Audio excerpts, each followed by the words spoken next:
Bendiciones para todos, hermanos y hermanas. Un gusto saludarles en este día, jueves 29 de julio. Sean bienvenidos y bienvenidas al estudio de la lección de la Escuela Sabática nuevamente. Voy a desarrollarla con mi querida hermana Claudia Bonilla y también el pastor Joselito Rentería nuevamente. Hermana Claudia, bienvenida. Gracias, pastor. Gracias por la invitación a compartir la palabra de Dios con todos los que nos escuchan, con todos los que nos ven.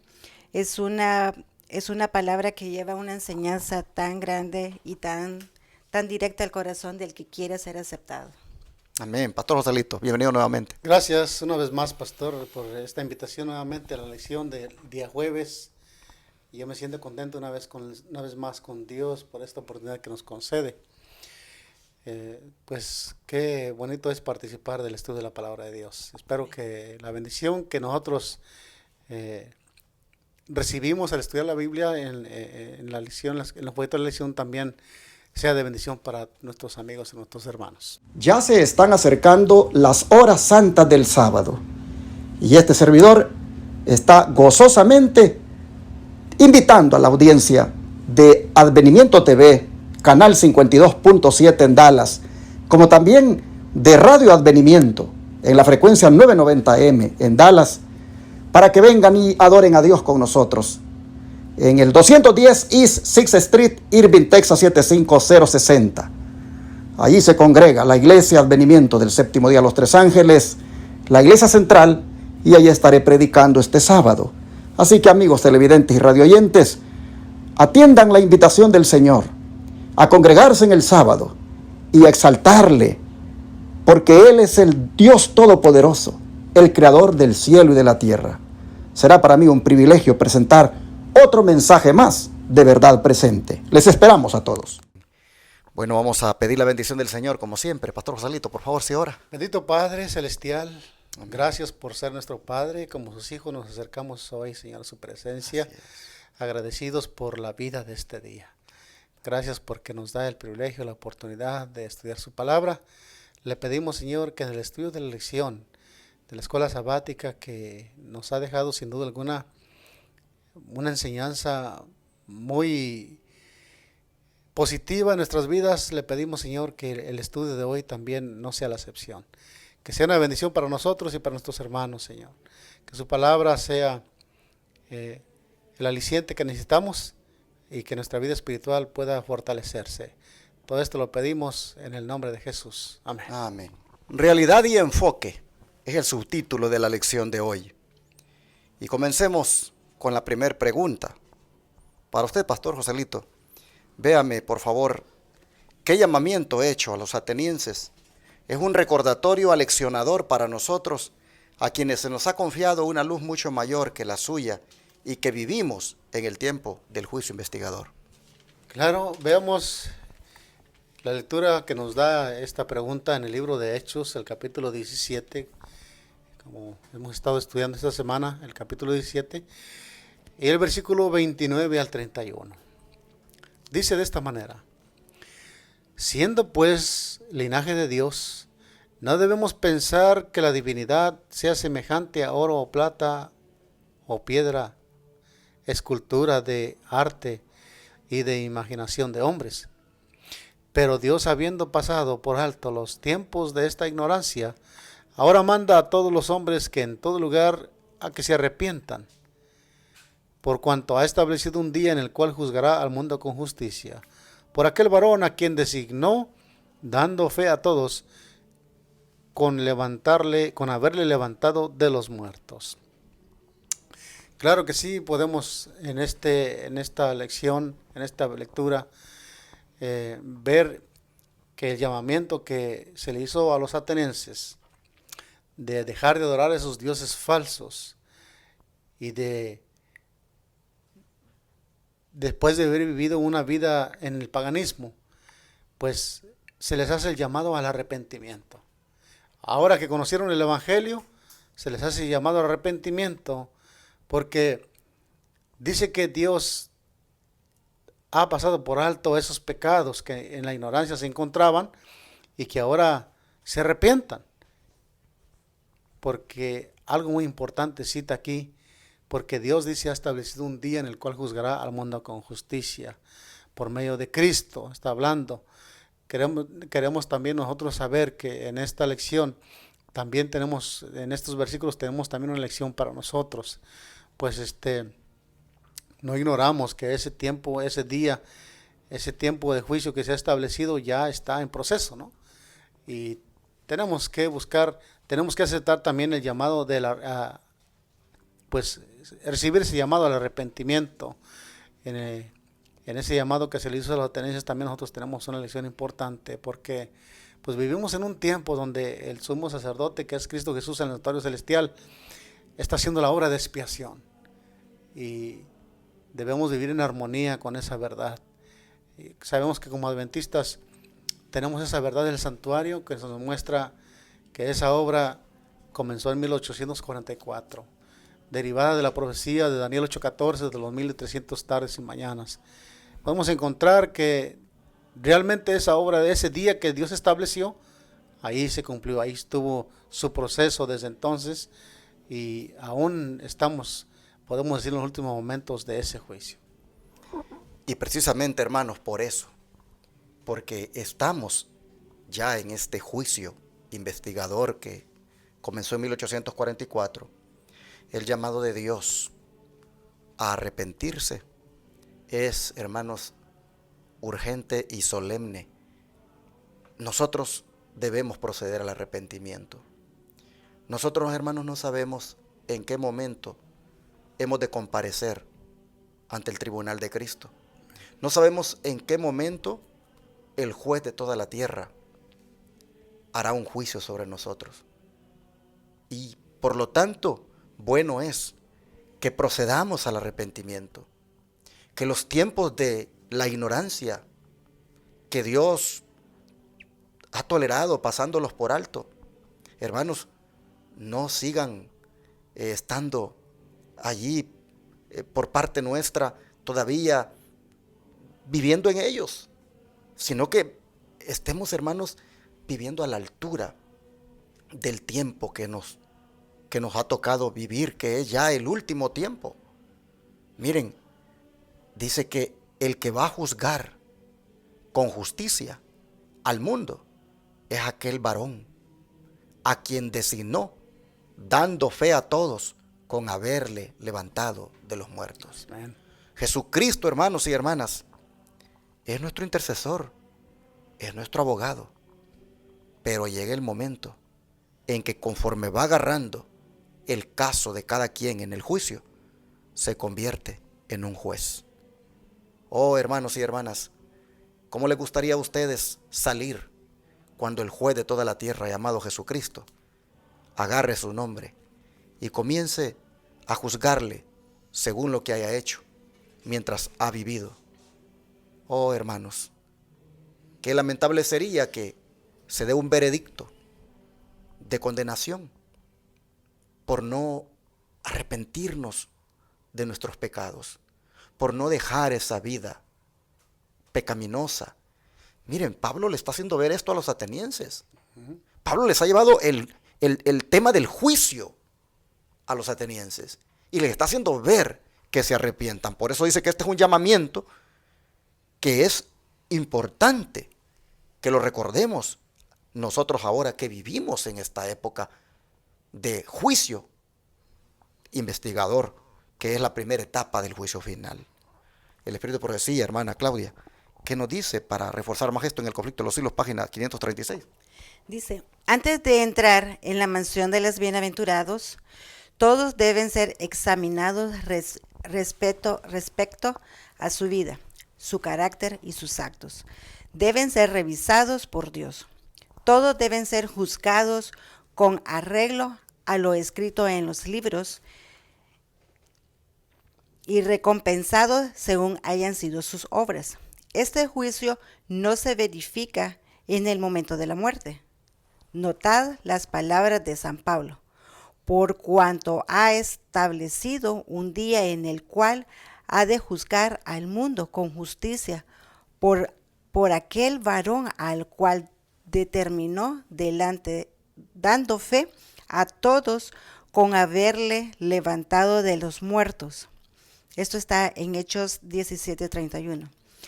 El apóstol enseñó aquí, lisa y llanamente, que cierto momento entonces por venir había sido fijado para el juicio del mundo. Quería agregar un poquito de lo que se habló anterior en la pregunta. Quería decirles de que Pablo les estaba hablando del Dios que hizo el cielo, la tierra, el mar, el creador de todo. Pablo les estaba diciendo que se arrepintieran, como dice usted. Aquí Pablo les está hablando que tienen que ser genuinos, entregar su corazón, convertirse.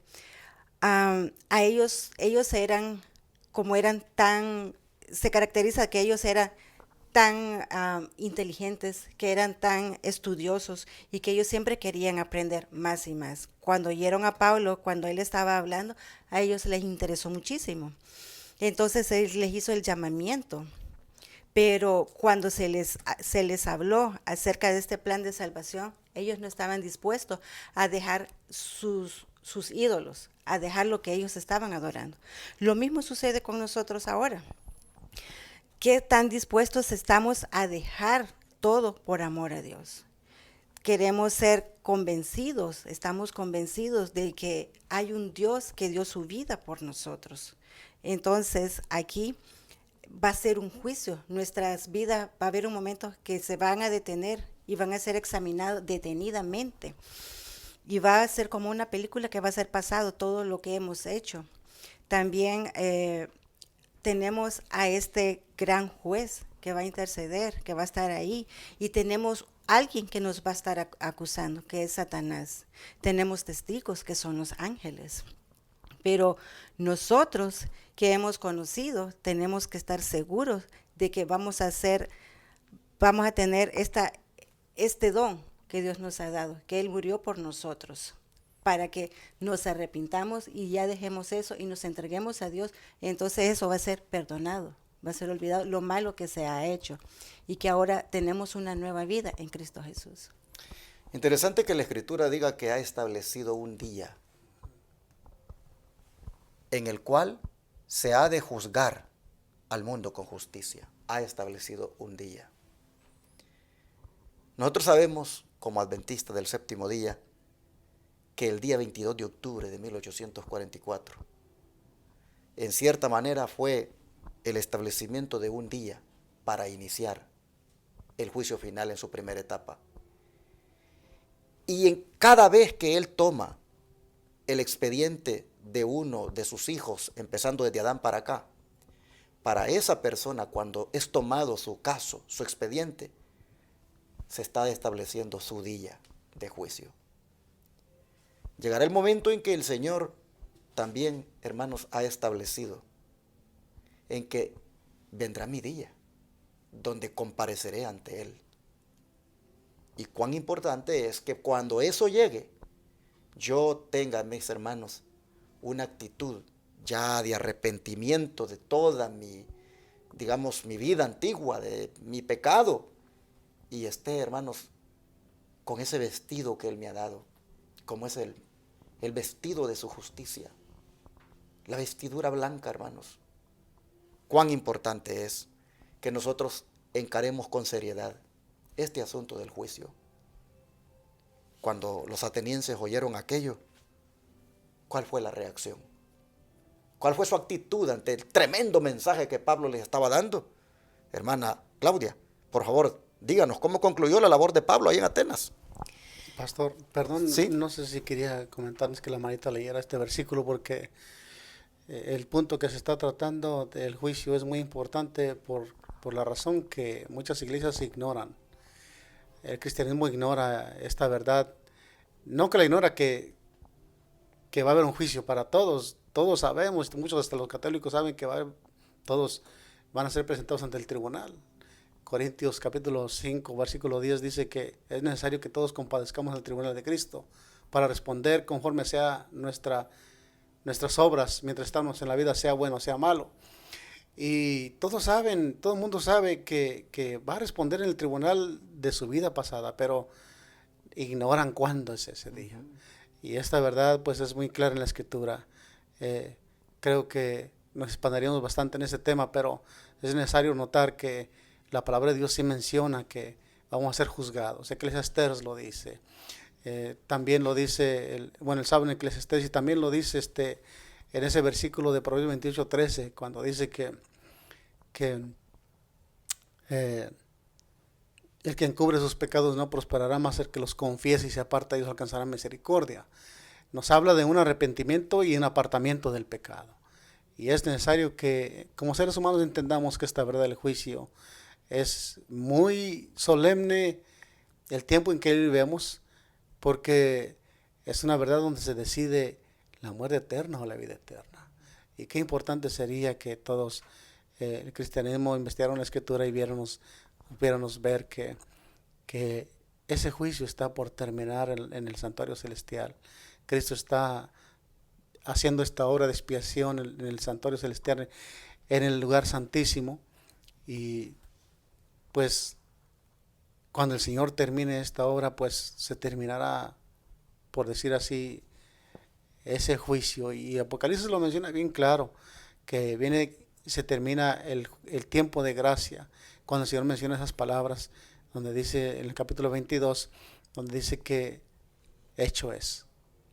El que sea injusto siga siendo injusto, el que sea sucio siga en suciedad, pero el que es justo, justifíquese, el que es santo, santifíquese más, porque el tiempo de gracia se terminó.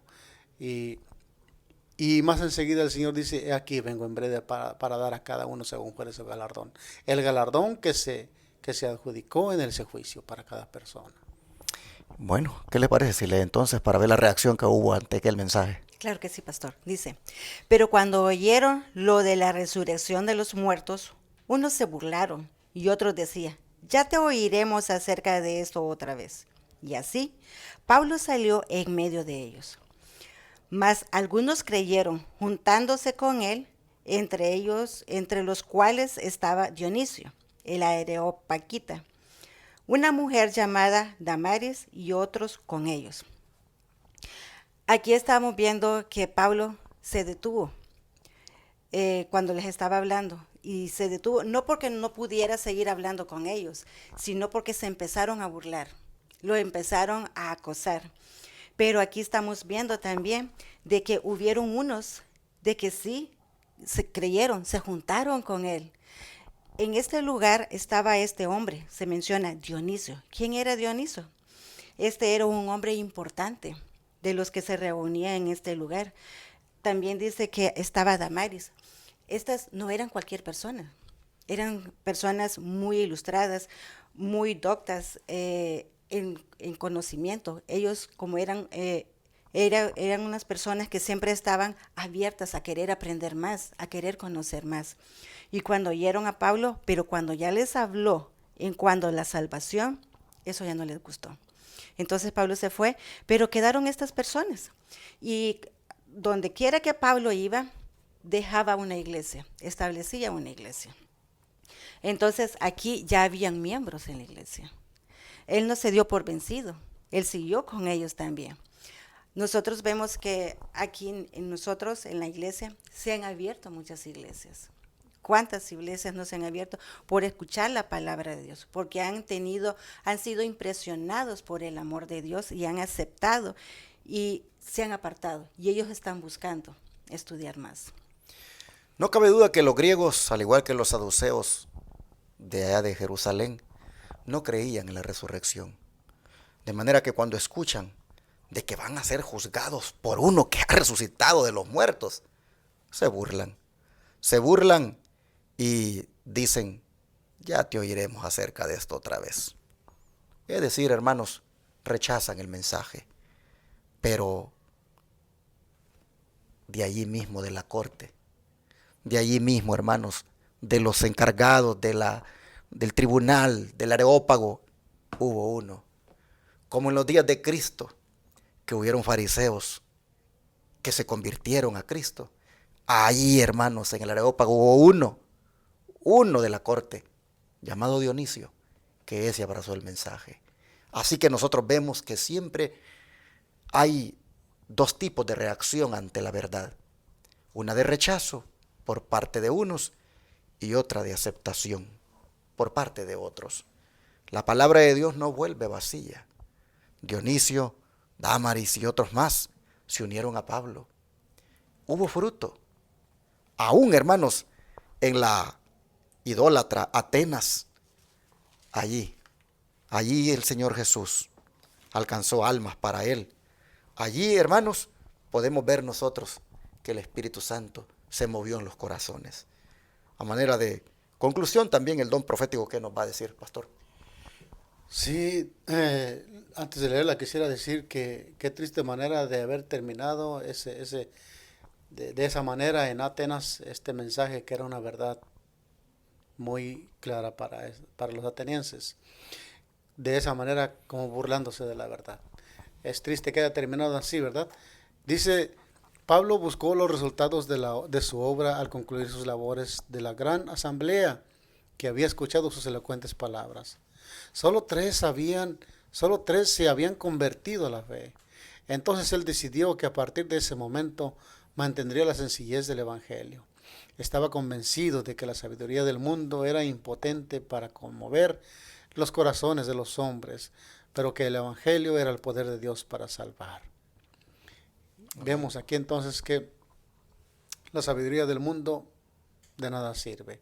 La sencillez del Evangelio, predicada en su manera pues aplicativa y teórica, pues tiene más poder que la sabiduría del mundo. Aquí Pablo se da cuenta que el Evangelio, Dios a veces trabaja sencillamente y no hubo muchos resultados, pero para gloria de Dios hubo estas tres personas que aceptaron el Evangelio y era ganancia.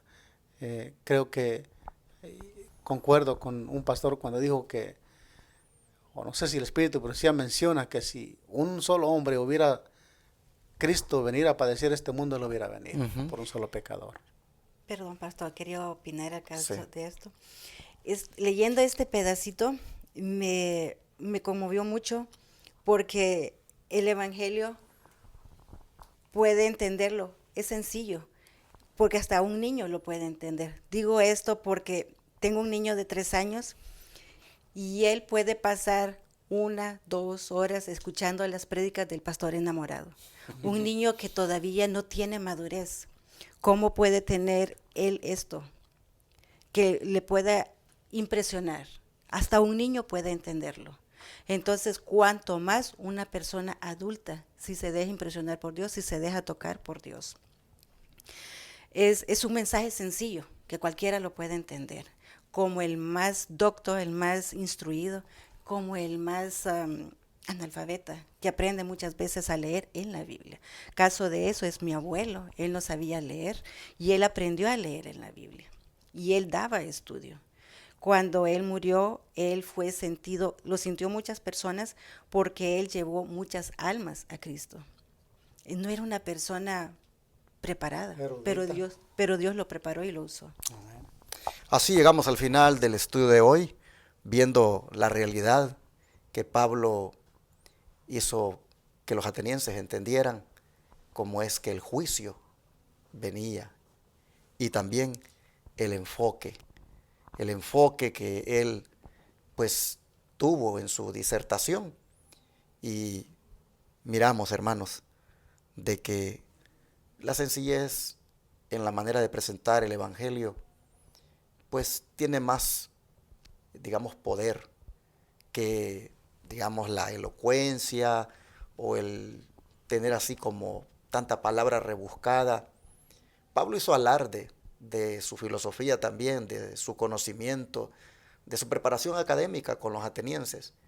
Pero como dice el don profético, al buscar los resultados, miró que 3 nada más habían sido alcanzados y se propuso, por lo tanto, mejor presentar el Evangelio de una manera sencilla, presentarlo como poder de Dios para salvación a todo el que cree.